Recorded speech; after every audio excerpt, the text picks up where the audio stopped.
तो यार next part है जॉली का प्ले करें। हाँ यार प्ले करो।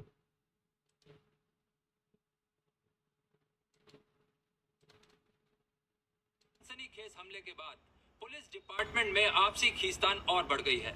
हालांकि पुलिस डिपार्टमेंट ने इंस्पेक्टर सूर्यवीर सिंह को सस्पेंड कर खुद को इस मामले से अलग करने की कोशिश की, लेकिन मना किया था ना कि बगैर कुछ नहीं करना है, फिर ये गोली चलाने की क्या जरूरत थी?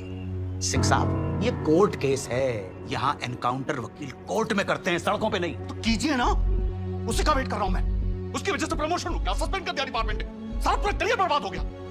क्या कर लिया आपको? तो साहब एक बात बताऊं, अगर साला मैं फंसा ना तो सबकी पोल खोल दूंगा, देख लेना। और सुनेगा कौन तुम्हें? तुम भूल रहे हो कि तुम एक सस्पेंडेड पुलिस ऑफिसर हो जिसके खिलाफ मर्डर केस चल रहा है। अब अन्ना हजारे तो हो नहीं कि मुंह से जो निकला सब लोग सच मान लेंगे। अब सिंह साहब तुम भी सुन लो अच्छी तरह से, ना तुम्हें तुम्हारा डिपार्टमेंट बचाएगा और ना तुम्हें सरकार बचाएगी। तुम्हारे दो ही सहारे हैं, पहला प्रमोद माथुर और दूसरा प्रमोद माथुर। अब क्या करिए सर? मारी है कंटाप तो गिरी हो जाके तले जामा मुंह रख गधे। अब क्या कर? कितने साल हो गए हमारे साथ काम करते हुए? 8 साल। 8 साल हो गए, फिर भी रेट कार्ड लेके वेटर बने घूमते हो। करिए आगे वही करेंगे जो जॉली चाहता है। क्या नाम है वो झांसी वाले का? वो कांस्टेबल का बेटा? हाँ। राम कुमार भदौरिया। राम कुमार भदौरिया। आने दो उसे कोर्ट में। हमारे खिलाफ जितने गवाह हैं सबको आने दो कोर्ट में, देख लेंगे। ये क्या नया फॉर्मूला है माथुर साहब? पेप्सी और प्रमोद अपना फार्मूला बताते नहीं, तुम निश्चिंत रहो, कुछ नहीं होगा। तो सरकार भी आपकी बिग बॉस। जी जी मिलते हैं, मैं आता हूँ। अच्छा, हाँ। अरे क्या हाल है वकील साहब? बताइए क्या दिन आ गए कि आप जैसे वकीलों पर भी गोली चलने लगी? वैसे आपके बारे में लखनऊ में बहुत अफवाहें उड़ रही हैं कि आपने केस छोड़ दिया, हमसे माफी मांग रहे हो, रिटर्न हो रहे कानपुर। कानपुर वाले मैदान छोड़कर कभी नहीं भागते माथुर साहब। और वैसे भी जब तक तुम जैसे वकील हैं तब तक हम जैसों का होना बहुत जरूरी है ताकि बैलेंस बना रहे। दिस इज योर प्रॉब्लम गुरु। बताए थे ना कि लखनऊ है, यहाँ तू तड़ाक नहीं चलता है। बड़े अदबो आदाब से शिष्टाचार के साथ बोलना पड़ता है। पहले आप सीख लो, वरना सारी जिंदगी सीतापुर की चॉकलेट खाओगे। हम जिस दिन अपनी औकात पर आए ना, बाय गॉड उस दिन तुम्हारे अदब की पुड़िया बनाकर तुम्हारे पिछवाड़े में घुसेड़ देंगे। ना पादे निकलेगी ना हगी। फिर निकालने के लिए कहते रहना अपने इस लंबे असिस्टेंट से, पहले आप।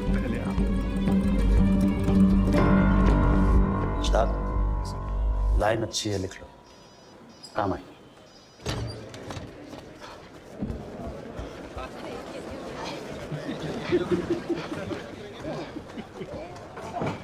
कैसे लोग हैं? किसने जज बनाया ये मोटे को? अरे जॉली जी, भैया क्या हाल है? इसको साले को इसने जज आप बनाया। ठीक तो हो ना? जी बिल्कुल। अच्छा, नहीं बैठो बैठो। हाँ जी भाई साहब, आप लोग भी बैठ जाओ। यहाँ कानून को इतनी क्या इज्जत दिखा रहे हो यार? आधे से ज्यादा तो रेड लाइट तोड़ के आए होंगे।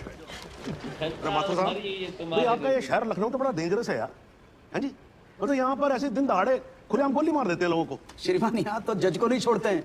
इनके ही एक क्लाइंट ने जूता मार दिया था एक जज साहब को। माथुर साहब, आप तो यार बड़े गलत आदमी हो यार।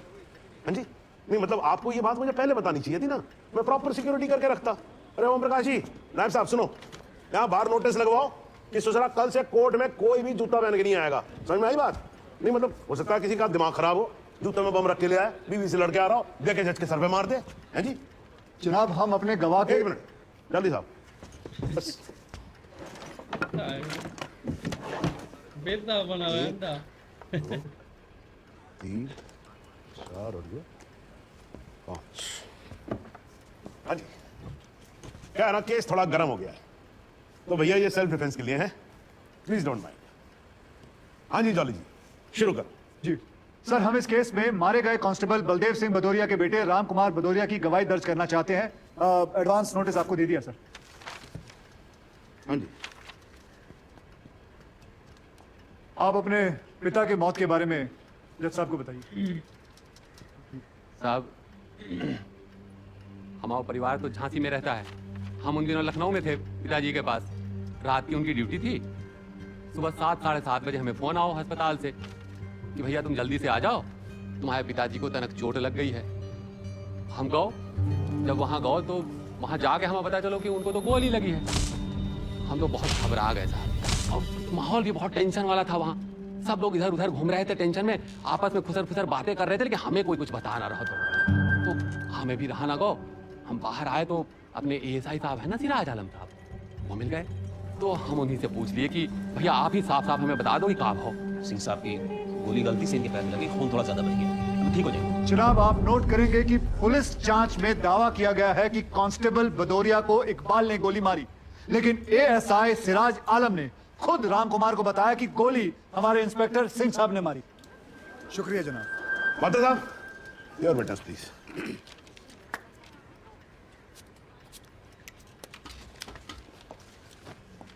श्रीमान, सबसे पहले तो पुलिस इन्वेस्टिगेशन के अनुसार सिराज आलम और पुलिस दल के बाकी लोग उस दिन रामकुमार से मिले ही नहीं, इसलिए ये स्टेटमेंट मुझे किसी फिल्मी स्टोरी के अलावा और कुछ नहीं लगता। लेकिन मैं बात को थोड़ा आगे ले जाना चाहता हूं। रामकुमार, माननीय न्यायाधीश महोदय को बताओ कि आपके परिवार को आपके पिता की मृत्यु का कितना मुआवजा मिला।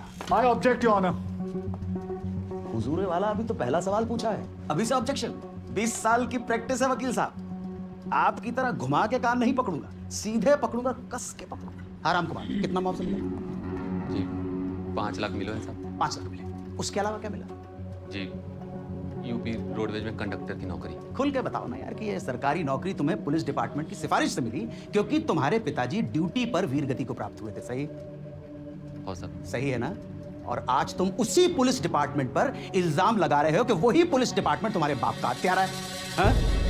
वाह गुरु, 5 लाख रुपए और सरकारी नौकरी काफी नहीं थी जो ज्यादा के लालच में खड़े हो गए यहाँ झूठ बोले जा रहे हैं। सर, विटनेस पर दबाव डाला जा रहा है, वो झूठ नहीं बोल रहा है। बिल्कुल एक एक शब्द झूठ बोल रहा है महोदय, और अगर सच बोल रहा है तो 5 लाख रुपए वापस कर दे, सरकारी नौकरी छोड़ दे। भैया, बाप के हत्यारों से तोहफा लेकर कब तक बैठे रहोगे? सर, 8 लोगों के परिवार को पालने की जिम्मेदारी है विटनेस पर। यह मामला मुआवजे या फिर नौकरी का नहीं है। माथुर साहब के पास कहने को कुछ नहीं है, इसलिए बातों का बतंगड़ बना रहे बैठ के। इसी बात के तो पैसे लेता हूँ भैया। लो सुन लो सर। बातों का बतंगड़ बनाकर ही लखनऊ शहर का बेस्ट वकील बना हूं मैं।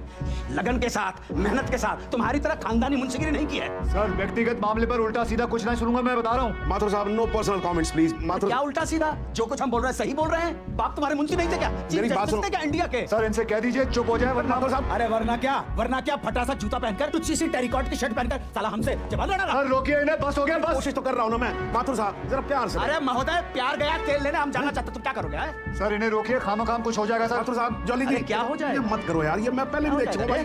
जोश ठंडा हो गया। देखिए यहाँ पे मुंशी बोलना, जोश ठंडा हो गया क्या? क्या कर रहा है यार? मेरी जात का माथुर मारू। अरे तुम लोग बैठो यार।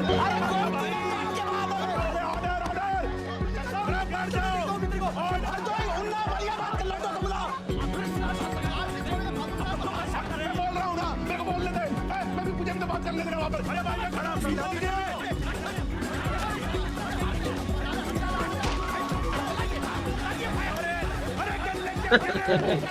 बंदूक लेके आ रहे हैं। अरे पुलिस को बुलाओ।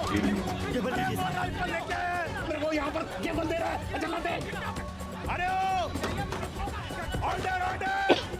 पुलिस, घर चला जाओ। अजी एसपी साहब, मैं इस कमरे से नहीं निकलने वाला हूँ, आप घर जाने की बात कर रहे हो? नहीं मतलब कुछ हुआ नहीं है, मतलब क्या है जी? ये कोर्ट में दुनाली लेके आ गए थे मेरी, नहीं तो क्या मैं गोली चलने का इंतजार करूंगा इनकी? देखो एसपी साहब, प्लीज मैं आपसे रिक्वेस्ट कर रहा हूँ, आप सिक्योरिटी भेजो, मैं नहीं निकलने वाला कोर्ट से। हाँ जी जनाब, मैं आपसे माफी चाहता हूँ। नहीं भैया, मैं माफी मांगता हूं तुम लोगों से। भैया मैं माफी मांगता हूं, माफ कर दो पंडित जी, गलती हो गई यार। हार्ट का पेशेंट हूं, अगले महीने बेटी की शादी है मेरे, और आप लोग कुर्सियां उछाल रहे थे मेरे ऊपर। अत्यंत खेद है हमें, लेकिन शुरुआत इन्होंने की थी। उंगली तो पहले आपने की थी माथुर साहब। हाँ जी, लेकिन चलो ठीक है, आप सीनियर हो भाई। जॉली जी, आप सीनियर मान के इनसे माफी मांग लो। मैं क्यों माफी मांगू? मैंने ऐसा कुछ नहीं किया। ऐसा कुछ नहीं किया, भरे कोर्ट के अंदर थप्पड़ मार दिया इनको, अब क्या आरडीएक्स लगा देगा इनके नीचे? श्रीमान, हमें कोई माफी नहीं चाहिए, आप तो कोर्ट की कार्यवाही आगे बढ़ाएं, हमारा क्रॉस एग्जामिनेशन अभी पूरा नहीं। देखो देखो देखो देखो माथुर साहब, इतना भी गधा नहीं हूं मैं, दिखता हूंगा लेकिन हूं नहीं इतना बड़ा गधा। मैं कोर्ट नहीं चालू करने वाला, आपका क्या भरोसा कल को आप तोप चलवा दो तो ठीक है सर, यही कोर्ट की कार्यवाही आगे करते हैं, ये भी तो प्रावधान है ना सर। हम राम कुमार के नार्को टेस्ट की डिमांड करते हैं। नहीं जी, ये नार्को टेस्ट नहीं होगा, नार्को टेस्ट नहीं होगा अभी, मैं बता रहा हूँ, गलत है ये बात। वो लड़का सच बोल रहा है। देखो सच बोल रहा है ना, तो आपको क्या प्रॉब्लम है? होने दो नार्को टेस्ट, भाई सच ही बोल रहा है, नार्को टेस्ट में भी सच ही बोलेगा। नहीं लेकिन नहीं जॉली जी, आप बीच में नहीं बोल। जॉली जी प्लीज।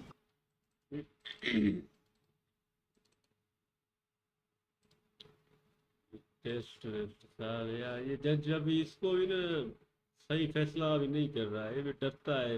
तुम सिक्योरिटी बुला लो, जिसने ये हरकत की उसे जेल में डाल दो, हुक्म दे दो ना, अभी ऐसे ही भाग रहे हो और फिर कह रहे हो हाँ उसी की बात मान रहे हो जो हरामी है। तो ये जोली तो हिम्मत कर रहा है, पर क्या करे, सामने वाला भी कहता है भाई ये पैसे ही इस बात के लेता हूँ कि ऐसे में घुमाऊँ। हाँ, सामने वाले के पास जवाब नहीं था ना, वो पीछे वाला डर रहा था, मोटू कह रहा है ये तो बड़े लेकर आ गया है साले, कुछ करना। तो फिर नाटक कर रहा था। वो जज में तो दम ही नहीं है ना भाई, एक आर्डर दो ना भाई, एकदम जजों में बड़ा पावर होता है। ये अब इंडिया में जजों की पावर इज्जत भी नहीं है, देख रहे हैं ना, बंदूकें लेकर आए, जज की सांसें चली, पुलिस के सामने दुनाली लेकर आया है साला। यहाँ पर मेरे ख्याल में इंसाफ नहीं होता है, मजा नहीं आ रहा है। वरना हम तो देखते रहते हैं अदालतों में पुलिस होती है, तारा सिंह ने देखती है पुलिस भाई ऐसे खड़ी रहती है, तारा सिंह जज से लड़ा है पुलिस आ गई, ये होती है भाई। ये तो सारी अदालत में अड्डा खोला हुआ है।